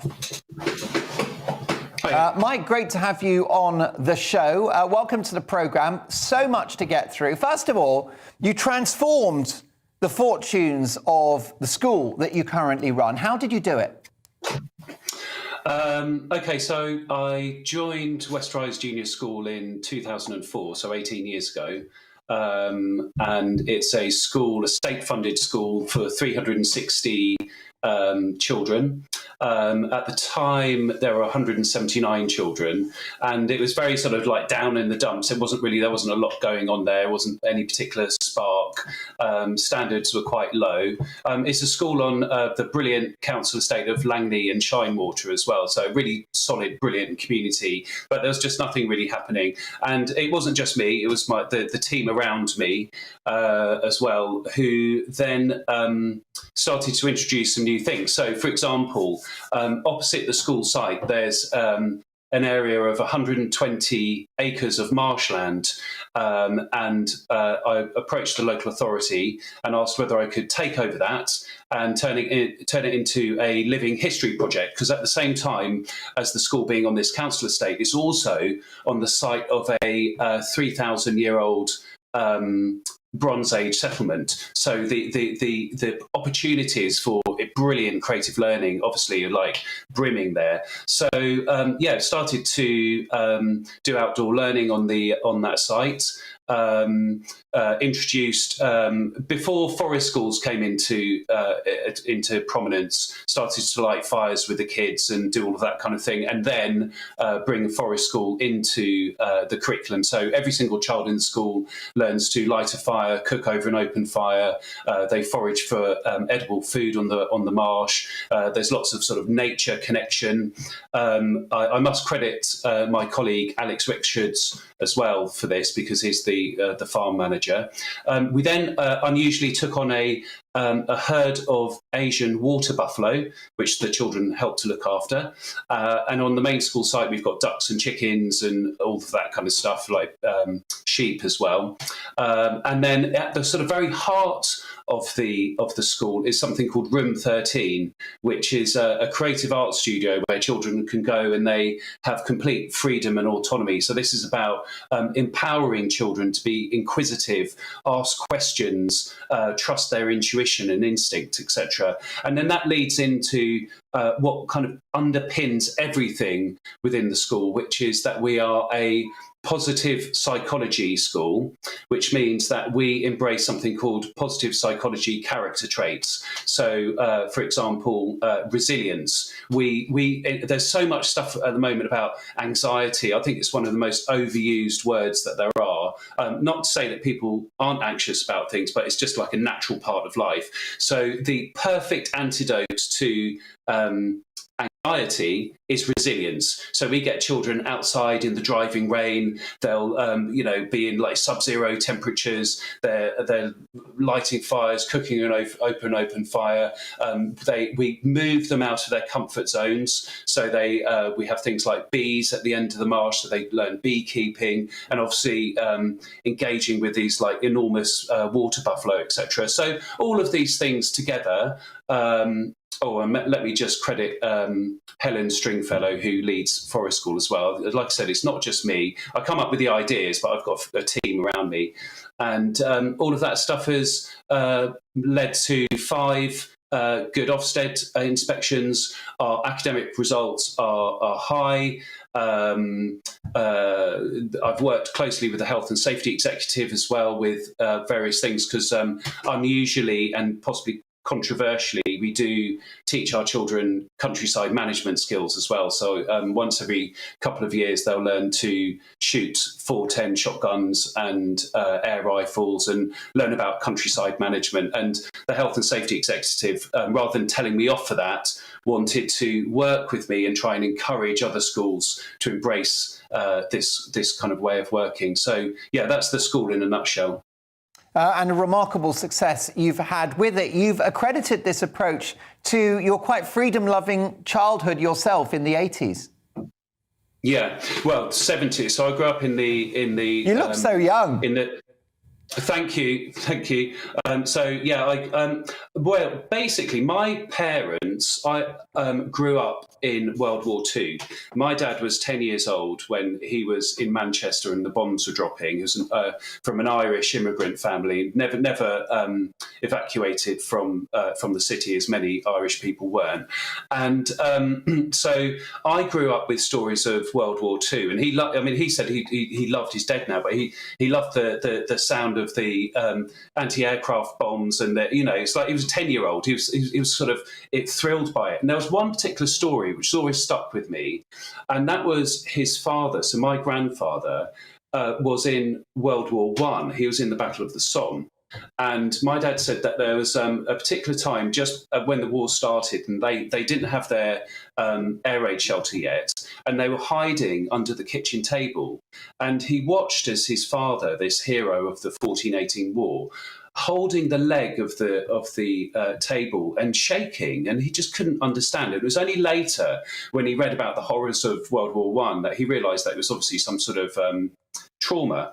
But the point being, I grew up with stories of resilience. So, and then being in the 70s and having quite a feral childhood, which I attribute to my mum as well, who also grew up in World War II, but from a much more affluent family. In fact, she was evacuated to Canada, and her ship was torpedoed by the Germans. And so, got this sort of that kind of stuff. I had this brilliantly feral childhood. So I'd be off hunting in the woods with my friends. We at the age of 10, we had mini motorbikes as well. It was the days when you could walk around with a pen knife and stuff. We didn't have watches. We'd just look and see what the sun was doing. We'd know we'd have to be back on time for dinner, etc. And we just had this wonderful, wonderful childhood. So when I became the head of West Rise, I wanted to recreate that sort of childhood for the children at my school. And then recently, it's really the last sort of 5 years, that whole vibe has been elevated as well by my wife, who's a Punjabi lady called Sandeep Satara, who grew up in Africa with a very similar kind of background. And she's sort of taken that kind of energy of, we call it rewilding childhood, stepping back and allowing children to explore and to develop and to ask questions and to become empowered. So that's my background. Well, what you've achieved at West Rise Junior School in East Sussex is miraculous. You've transformed lives. Think of the opportunities that have been opened up for these young people who society might previously have given up on. And I love the idea of getting back to basics, shotguns, lighting fires, fishing, embracing some peril, a bit of danger, because we've become so fearful and so risk-averse during the pandemic. Of course, COVID is a dreadful and nasty virus, but not a particularly mortal threat to children. And yet children have had the bejesus scared out of them for 2 years, Mike. Yeah. So at this point, what I'm going to say is that everything that I'm going to say about the pandemic and about vaccines, it's only COVID vaccines that I have a view on, by the way, are my own personal views. They are not the view of my school or my employer. And I'm saying that because early on, it was about May last year when I started to speak out about the COVID vaccines, there was a complaint against me and an investigation carried out by my governors on for the local authority. And I did need to make it clear that when I was posting things on Twitter, or I've done a couple of articles, contributed to articles for the Telegraph with Molly Kingsley, and worked with Us for Them and things like that. But that is me acting alone. It's not on behalf of the county. No, and as a head teacher, you're allowed to have an opinion about other things. Yeah, I did. So because it's such a taboo subject, I did. Back in May, it kind of all kicked off when I was interviewed by Anna Breeze, and I spoke about all of my concerns, and then that interview went viral, and then complaints were made, and I contacted 3 different lawyers who work with people on all of this kind of stuff, and they said, look, you've got absolutely every right to talk about this kind of thing. And that's the spooky thing about this time. It feels like there's some off-limit discussions which are absolutely imperative to have, and particularly when it comes to children. I mean, may I say what my view is regarding the vaccines now? Yes, I'd love to know what 100%, because we know that vaccines are available to children of 12 years and older. So what's your view on whether we should be vaccinating under 16s? Okay, so I've made notes for this because I want to be absolutely right and not to have any kickback from this, which is going to be it's not about me. It's about getting the message across. Yeah, and you don't want anyone to weaponise it or politicise it? I want everything that I'm about to say to be useful and beneficial and part of the conversation which needs to happen. I've told you what my background is. I'm a resilient person myself. People calling me names and things, it really does not bother me at all. It's just about being useful. And I also don't want to create problems when there doesn't need to be, but not. No, and also you're a head teacher, so you're used to getting nicknames. Yeah, that's fine. It's all part of the gig. So what do you think? Give me your thoughts on childhood vaccination. Okay, so it's specifically vaccination of children against COVID-19, not childhood vaccinations generally. Childhood vaccinations generally are great, no problem. So looking at this one, the Joint Committee for Vaccines and Immunology, this JCVI, who advised the government on vaccines, for the 12 to 15-year-old children, they advised against it. And for the first time in the history of the JCVI, the government decided to ignore their advice. So that's the first important point. After that, Chris Whitty told the nation that the CMOs could not give a medical reason for the rollout to 12 to 15-year-olds, right? Not give a medical reason for this medical intervention. And instead, it was to reduce disruption to education. Well, that's just straight away, that feels completely wrong. You don't give a medication to a child so that their education isn't disrupted. And remember that the instruction for people to self-isolate after testing positive is a policy decision. It's purely a policy decision. And I remember at the height of all of this stuff going on, I had a single child in year 6 test positive for COVID, and all 90 children in that year group had to go home. Now, that's quite an extreme thing to happen. That doesn't happen now. The child goes home, they're self-isolating, everyone else stays where they are. Right, next point. The government have repeatedly stated that healthy children are not at risk of serious illness from COVID. That's surely a really, really key point with all of the measures for children. If children are not at risk of serious illness from COVID, which is what they've stated many, many times, so the virus is not a great threat to them, they really do not need this vaccine. Next bit. We know that the vaccines have absolutely zero long-term safety data, and that's the difference between the COVID vaccines and all of the other childhood vaccines, which have gone through years and years and years of testing and trials. And I have to say, I find it quite chilling that Pfizer are so reluctant to release their safety data. Remember that they've requested that it's released in 75 years' time, when we'll all be dead and the data will be absolutely useless. Well, that's right. That's right. And Mike, I don't want to interrupt your flow, but, I will clarify that the government and the medical authorities in this country have declared the vaccine to be safe for the age groups for whom it's been made available. But you are right that we do not have the long-term data. That is a fact. Precisely. So to say categorically that the COVID vaccines are safe without the long-term safety data, I think is impossible, because you don't know what's going to happen. Next, we do know that it's possible to be injured by the vaccines and that some people have died. So, for example, the BBC journalist Lisa Shaw, who's a famous example, and the MHRA asked people to report these injuries and any sort of side effect to the VAERS reporting system. So again, it's not like some mad conspiracy theory. The government themselves are asking people to come forward and to report it.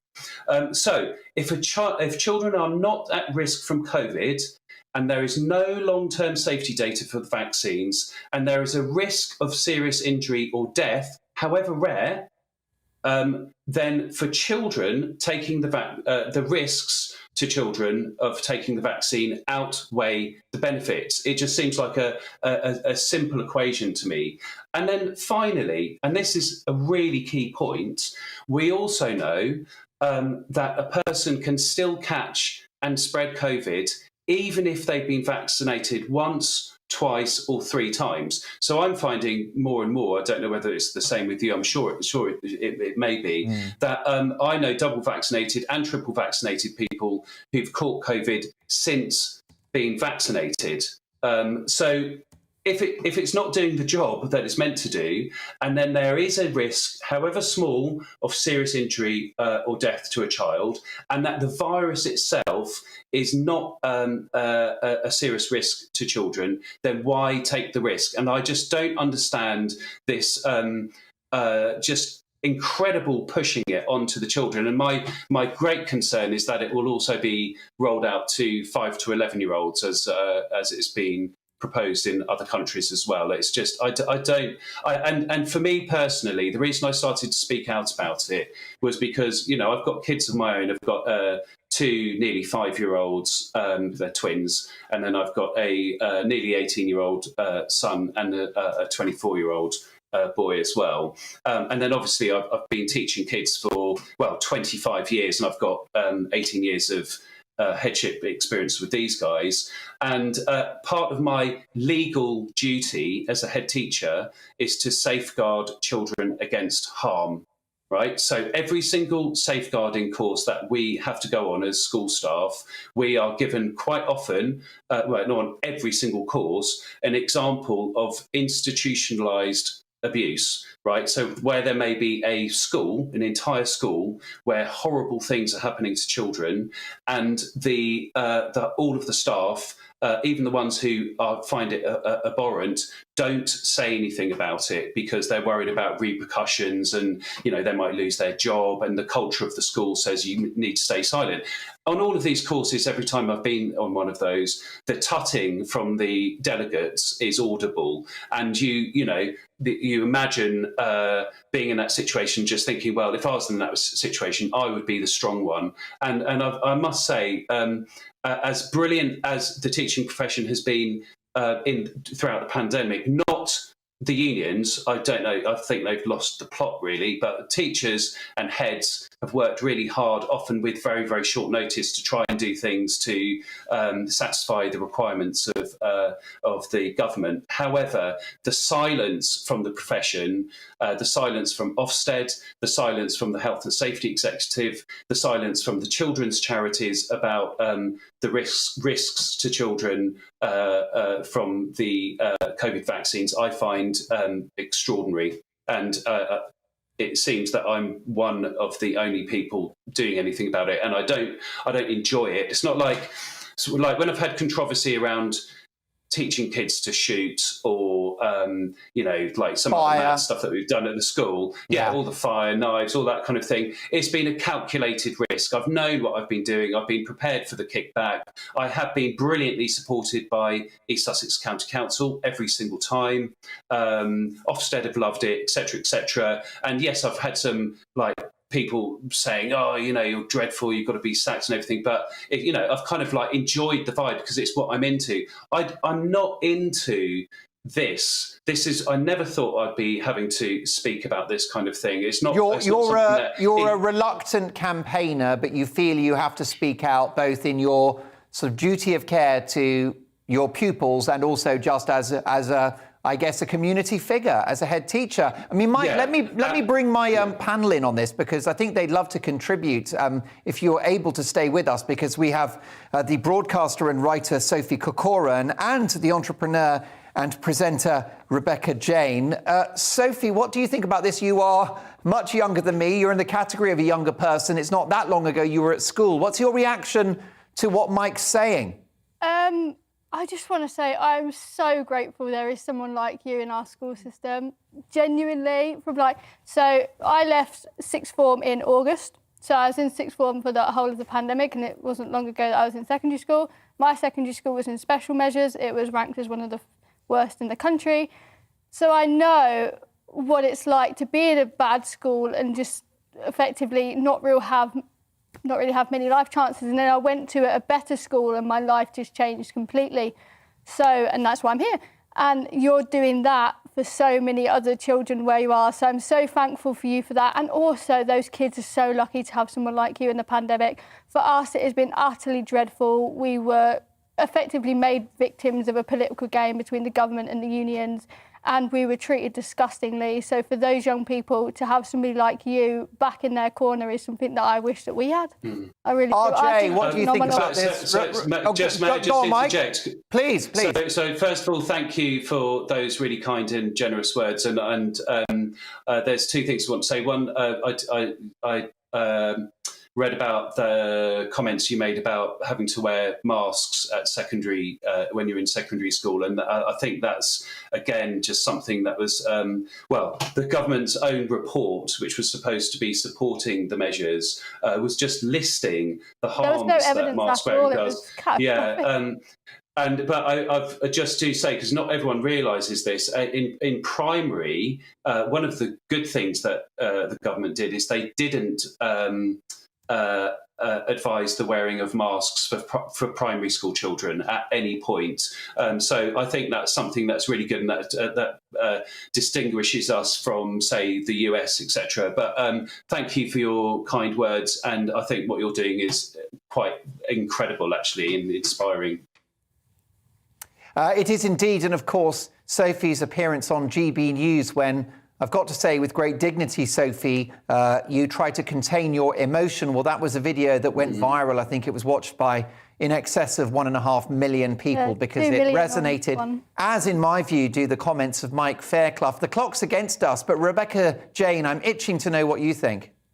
Yeah, agree with everything Sophie said. I think it's amazing what you've done. And as somebody of a mother of a 15-year-old and a 9-year-old, I couldn't agree with you more. And what I find so sad about what you said is, I find it really sad when you started out this conversation by saying these are my own views and I've been investigated, because that fear and silencing of people that just had a bit of a different opinion literally breaks my heart. And we should never be silenced. People should be always allowed the ability to speak out when they see something wrong. And when it affects our children, I can't even imagine putting a needle into my child, either one of them, for something that we don't know the long-term effects on. And I don't understand how any parent can be okay with that.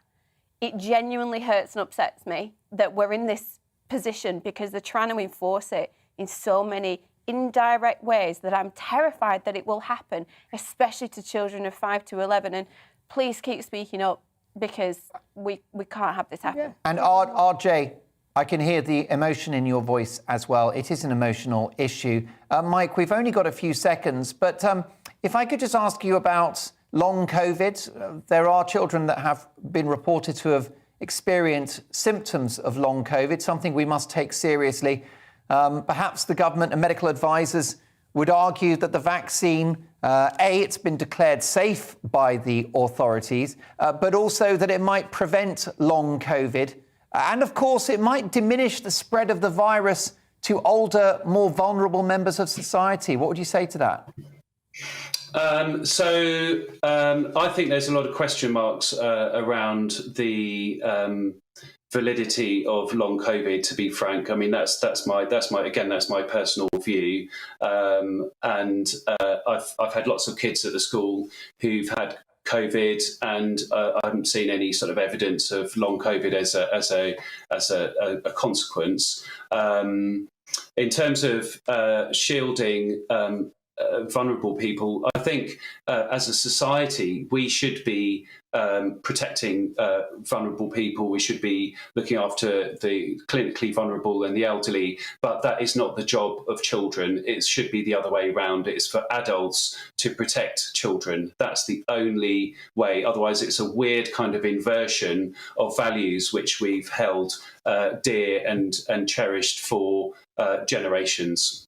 Mike, are you Britain's best head teacher? I think you're in the running. Your story about what you have achieved at that remarkable school, West Rise Junior School in East Sussex, is a truly amazing success story. And clearly you've spoken out on this issue. I'll just sort of end on a quote that you gave in an earlier interview when you were publicising your book. You said, no matter how safe and secure you tell yourself life is, something is always going to come along and kick you in the balls. Well, Mike Fairclough, you've definitely got a set of those. Let me tell you that Mike's book is out now. He's so humble that he didn't want to plug his book because he's focused on his message about vaccinations and also about how to educate kids. But I will say that the book's a bestseller. It's called Wild Thing, a self-help style book designed for adults who want to release the creativity and resilience that they used to enjoy as children. And we can all drink to that. Mike, thanks, and let's speak again soon. Good luck with school tomorrow. I hope they all turn up. Thank you very much, Dee. I hope they've done their homework, brushed their hair and ironed their uniform. Brilliant stuff. Really interesting debate. What are your thoughts, Mark, at gbnews.uk? By goodness, we've got a lot to get through in the next few minutes. Don't go anywhere. We're going to talk about why young people can't get on the housing ladder. According to Kirsty Allsop, it's all their fault because of Netflix. Find out why after this.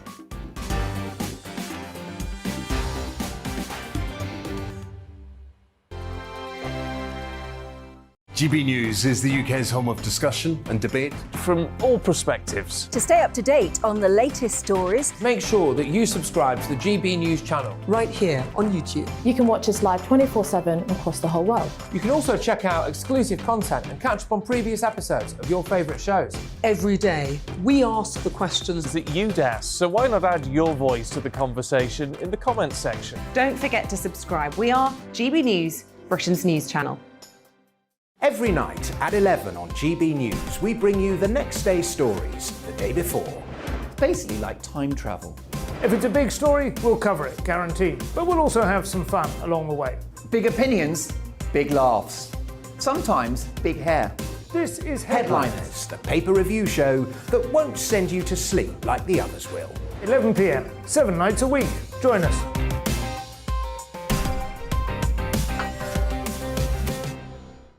Hello there, I'm Eamon Holmes. And I'm Isabel Webster. And we hope you can join us for Breakfast with Eamon and Isabel. You make me laugh out loud, belly laugh. Is that important first thing in the morning? Yeah, absolutely. And there's me trying to be deadly serious. News is a serious business. Yeah, I have to rein you in sometimes. Well, it doesn't stop us laughing at it. It doesn't stop us having an opinion on what's going on. Yeah. And it certainly will not stop us reflecting what you think. Weekdays from 6 to 9:30 on GB News. I'm Dan Wootton. Join me Monday to Thursday from 9 to 11 for the feistiest and most fun news debate on TV, where free speech reigns. I'll bring you a sharp take on the day's biggest stories, bombshell newsmaker interviews, and A-list guests.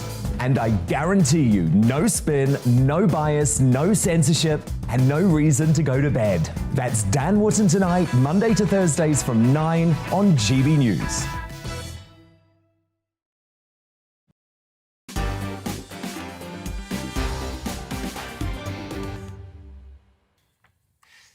Well, we are back in our news agenda with my fantastic panel tonight. I hope you're enjoying their company as much as I am. Rebecca Jane and Sophie Corcoran.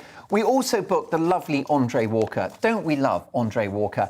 There's a family issue and he wasn't able to join us tonight, so we wish him well and he'll be back really soon. But it's good news because it means there's more Sophie and more Rebecca. You can't have too much Rebecca. Now, location presenter Kirsty Allsop, of whom you can have too much, has weighed in on her opinion about young people buying their first homes.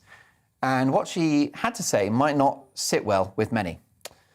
Allsop has told a newspaper that she bought her first home at the age of 21 and has said that young people could easily emulate what she did by doing the following, which is to cancel their gym or Netflix memberships or limit their trips abroad. Sophie, what do you think about that? You'd be living in a mansion now if it wasn't for, I don't know, your Spotify account. You know what? Actually, I don't think she's wrong. So, controversially, no. Listen, is it going to solve the problem? No. Is that going to buy you a house? No, but it will help. You have told me on this programme in the past. Yeah, that's what you intend to do. I'm on your show. We always have housing as a problem, but no, I think that she's actually got a point. And you know, it's not miraculous. Don't get me wrong. You know, the housing prices are astronomical. The wages aren't rising properly with it. But you know, we could moan about that all day long, but there are steps you can take to make your life easier, and she is right in saying that. Is this a bit of tough love from Kirsty Allsop?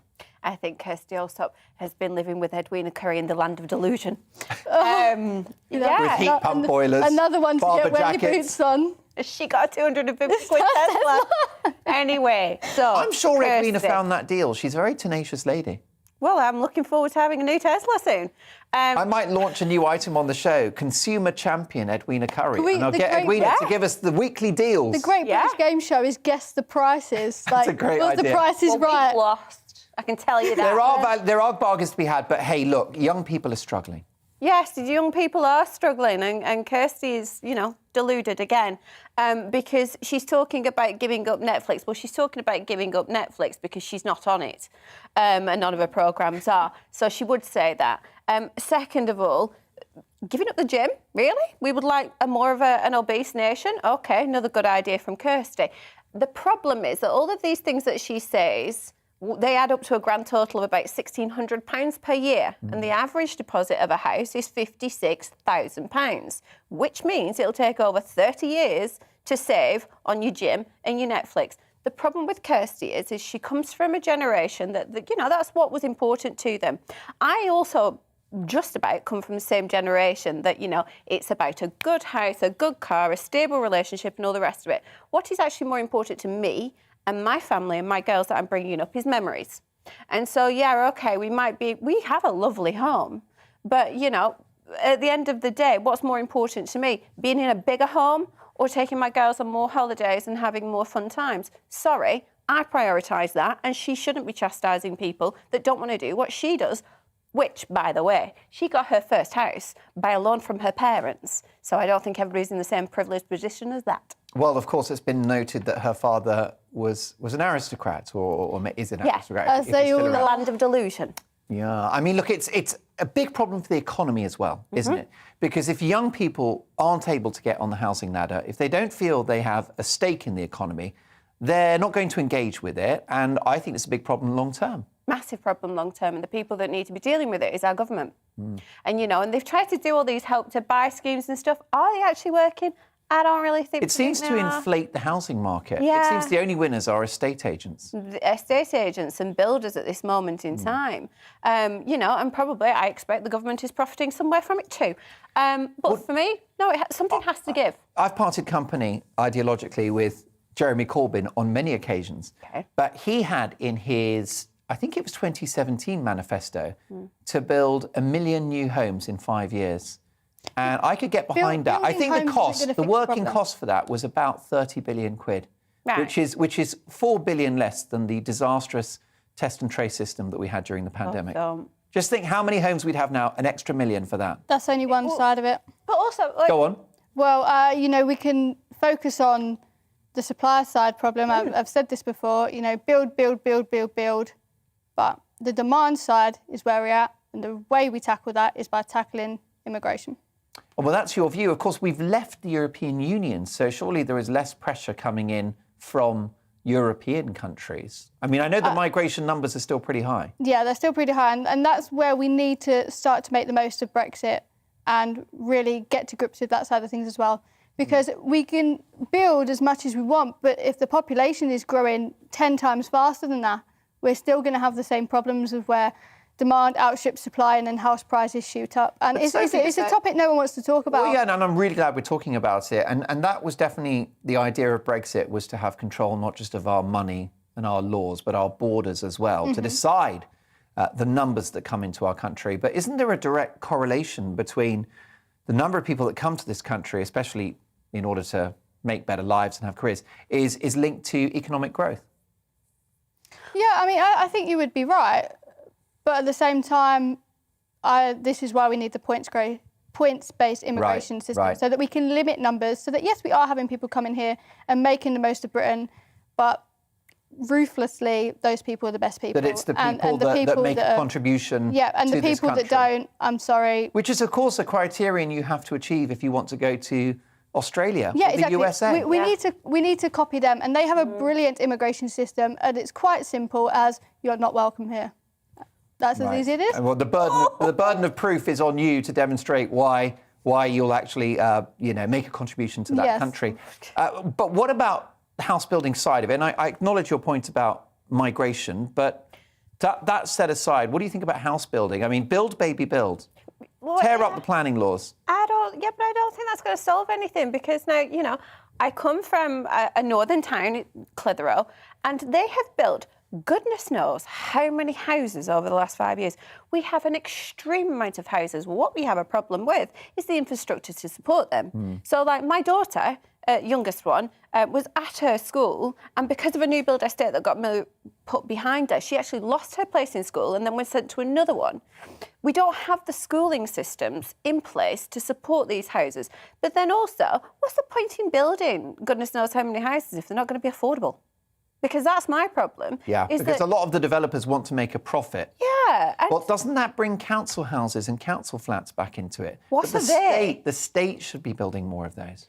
Well, they should be doing something. The problem is that council houses and all the rest of it have got such a bad reputation that people don't particularly want them anymore. There's nowhere for the middle ground to go, though. This is the problem. We've got houses that are extremely, extremely extortionate prices so that the upper class can have, and then we've got the council houses where those people that are in difficult situations can apply for. What about the normal two people, married family, youngsters that don't fall into the council house sort of, list of priority, but also cannot afford to have a house? Where do those people go? We can't just keep tackling the top and the bottom. We need to focus on the middle, and that's where we're getting ourselves caught up. Couldn't agree more. We did a bit of a survey of my local town with one of the people who works with me, and we actually had a look at how much house prices were. And, I come from the north. We don't have the same prices as what you do. Yeah. But yet all she wanted is pretty much a 2-up, 2-down new build. And she couldn't get one in my town for less than £200,000. Yeah. Which it's normal damning. people, No. actually quite difficult to do. That's right. I think whatever your job, whatever your place in society, you ought to feel like at a certain point, if you work hard and save enough, you can have a roof over your head. And that was the idea of right to buy under Margaret Thatcher, was that people would have a stake, a piece of property. Every Englishman's home is his castle, and all that malarkey. What happened to that? Emails coming in thick and fast on that one. Adrian says, Mark, there is not enough social housing, and they'd rather build executive housing, a point made there by RJ. Also, council stock is too old and a lot not fit for purpose. If young people can't afford to buy a house, rental is the answer, except, of course, the rental market is pretty inflated. Peter says, Mark, if they take Edwina's advice and lease a Tesla, then no, they cannot afford to buy a house. Absolutely right. But then again, perhaps a Tesla is just as good as a semi-detached. Let's have a look at this finally. This is from Lynn in regard to my Mark Meets guest, the head teacher, Mike Fairclough. Lynn says, Dear Mark, what an absolutely wonderful man your guest was. He teaches all the values I was taught as a child. My mother and father, like his, grew up in the Second World War. I'm 63. Well, Lynn, thank you so much for that. I bet you don't look a day over 40. Lots more to come. We're going to play a Great British Game Show and mourn the passing of Neighbours. See you shortly.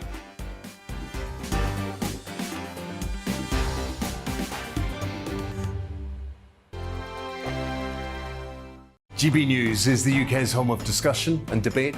From all perspectives. To stay up to date on the latest stories, make sure that you subscribe to the GB News channel right here on YouTube. You can watch us live 24/7 across the whole world. You can also check out exclusive content and catch up on previous episodes of your favourite shows. Every day, we ask the questions that you'd ask, so why not add your voice to the conversation in the comments section? Don't forget to subscribe. We are GB News, Britain's news channel.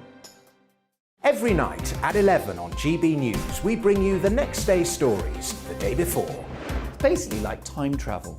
If it's a big story, we'll cover it, guaranteed. But we'll also have some fun along the way. Big opinions, big laughs. Sometimes big hair. This is Headliners, the paper review show that won't send you to sleep like the others will. 11 p.m, 7 nights a week. Join us.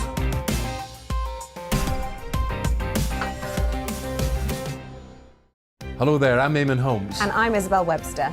And we hope you can join us for Breakfast with Eamon. And Isabel. You make me laugh out loud, belly laugh. Is that important first thing in the morning? Yeah, absolutely. And there's me trying to be deadly serious. News is a serious business. Yeah, I have to rein you in sometimes. Well, it doesn't stop us laughing at it. It doesn't stop us having an opinion on what's going on. Yeah. And it certainly will not stop us reflecting what you think. Weekdays from 6 to 9:30 on GB News. I'm Dan Wootton. Join me Monday to Thursday from 9 to 11 for the feistiest and most fun news debate on TV, where free speech reigns. I'll bring you a sharp take on the day's biggest stories, bombshell newsmaker interviews, and A-list guests.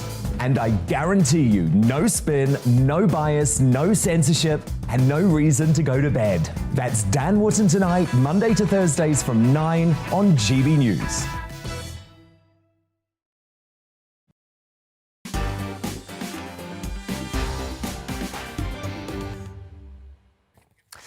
Well, Declan disagrees about right to buy under Margaret Thatcher. Margaret Thatcher turned Britain into slaves when owning your own home was the single most decisive decision ever made in this country. Overnight, it was every man for himself. Declan, thank you so much for that. Declan normally sends me quite fun, light-hearted emails, but making a strong point there about Margaret Thatcher's right to buy. Let's have a look at this one. This is from Paul. Dear Mark, just a correction. Margaret Thatcher, Maggie, via the Right to Buy scheme, took council housing off the register for a whole generation of young people. So some pushback there on that one. A couple of other quick emails, if I may. Arnold says, Dear Mark, house prices and immigration is the problem we need to have a conversation about. We need a flat immigration rate to zero immigration. Economic growth shouldn't come at the cost of quality of life for the average, not poor, not rich Britain. Arnold, thank you so much for sharing your views. Last one from Leona. Dear Mark, the council houses of the 50s were fantastic, but now you've got to be single, you've got to have something wrong with you, you've got to be dysfunctional, you've got to be anything other than a normal married husband and wife with a family to get a council house. This country is sick. Really quick word, only a couple of seconds. Neighbours is no longer going to be screened in the United Kingdom. Channel 5 are dropping it. Bad news, right? Legendary soap. Legendary, but I stopped watching it a really long time ago. I don't remember why. Yeah, so when Rebecca Jane checks out, that is it. Game over. Yeah, I don't think it quite recovered. Well, basically, Scott and Charlene went to Melbourne, and that was it for me. Yeah, it was so... Yeah.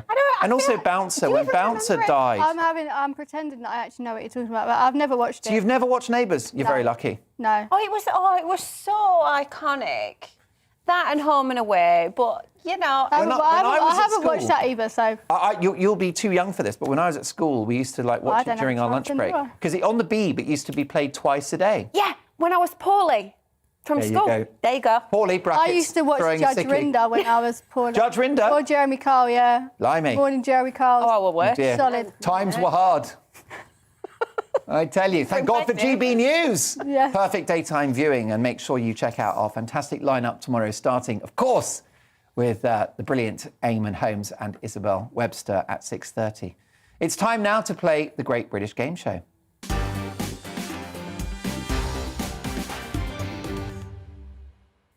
My Australian producer, Zoe, is gutted that Neighbours isn't going to be on telly anymore. Our game show is called Screen Queens, and it's inspired by the Queen's Platinum Jubilee. So let's see if our panel and you at home can name the Queen, real or fictional, that these famous actresses played. So let's start with this wonderful actress. Who have we got? We've got Jenna Coleman. Now, who did Jenna Coleman play? A legendary queen for 3 seasons. Easy. And you know it? Yeah. Go for it. Do you know it? Not a clue. Oh, my word, Victoria. Victoria, was it any good? Amazing. Yeah, she's great phenomenal. stuff. We do like a period drama. How about this? The Queen of Hollywood, Elizabeth Taylor, played this particular queen of the desert. Do you even know who she is? No. Exactly. Elizabeth Taylor. My gosh, Sophie's got so much catching up to do. She's got to watch Neighbours, learn about Harold Bishop I was born and Bouncer. after 9/11. Give me some slack here, man. I definitely don't want to explain 9/11 to you. But what do we think? This is a movie set in the desert. It was, of course, Cleopatra. Ah. I think she fell in love with Richard Burton in that film, but there you go. How about this one? Celtic beauty, Saoirse Ronan, played this Celtic queen up in Scotland, one of the greatest leaders in Scottish history. Who the heck is that? Anne? The Queen of Scots herself. Mary, Queen of Scots. Why did I say Anne? That was a reasonable guess. How about this mystical queen, played by Keira Knightley in 2004? Is it? Oh, and it's so good. Is it Anne Boleyn? No, it was Guinevere. Guinevere in King Arthur. Okay. I tell you what, you none of us are going to be winning didn't the Tesla concentrate tonight. when you were doing your history GCSE. No. How about this one? Lena Headey played this mad and incestuous queen in which massive series? It was an HBO series, watched by millions, based on a book series. Fantasy, sex, nudity, fighting. Is it Game of Thrones? Bingo, Game of Thrones is right. And that character was Cersei Lannister. What about Kate Blanchett? She played this queen known as the greatest of elven women.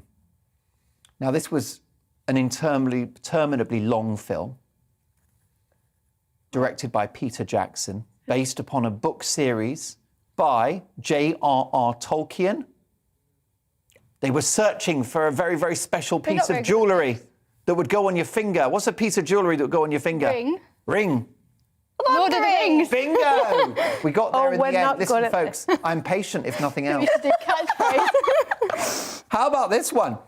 We've got Helen Mirren, who won an Oscar for playing this record-breaking monarch. Nailed it, Queen. There you go, Queen Elizabeth II. Fantastic stuff. I'm willing to guess that you did better at home than my gorgeous panel. I got But 0. let's be honest, they over-delivered tonight. It was great to have them with us. Really enjoyed their contribution. I know you've sent so many emails saying you've really enjoyed the panel and the show tonight. So look forward to both of you coming back soon. In fact, I've got a massive story, which is it's Sophie's birthday today. So I don't care that this is telly. I'm now going to sing Happy birthday to you, happy birthday to you, happy birthday, dear Sophie, the best panellist ever on GB News who goes viral every 10 minutes. Happy birthday to you. Woo! That's so embarrassing. And we've got you some very posh M&S scrumptious strawberry and cream. That will go well in the high sundaes. peaks. Yeah. What's our out time, Zoe? Brilliant stuff. Well, look, happy birthday to Sophie. And we did splash the cash, although I'm putting it through expenses. It's been brilliant to have your company. What a packed show. Thanks for the emails. Stick with me because we've got headliners after this. Looking ahead to tomorrow's weather, and the UK is looking cold, calm and bright to start, but rain is approaching from the west. Let's take a look at the details. In the southwest, we'll get off to a bright start with plenty of sunshine. You may need to scrape your car windscreen, though, with a touch of frost in prone spots. It's a similar picture for the southeast. Plenty of winter sunshine to start the day here, though it'll be chilly first thing. Also, a bright and sunny start for much of Wales on Monday. Notice the cloud will be starting to build from the northwest, though. A little cloud will then have reached the northwest of England by 7 a.m. Most of us will start the day with some sunshine, and it will also be cold and frosty here. Brighter in the northeast with less cloud here first thing. Temperatures will only be just above freezing, meaning the frosty conditions will linger until the cloud pushes in from the west by lunchtime. Some brightness for eastern Scotland, but cloudier in the west, and this cloud will continue to build and spread. Rain will then arrive from the west through the morning. It'll turn increasingly cloudy, wet and windy across Northern Ireland as we head through the morning, all due to a frontal system, which will be making its way eastwards. The cloud and rain will continue to progress eastwards as we go through the morning, best of the sunshine in the east. And that is how the weather is shaping up during tomorrow morning.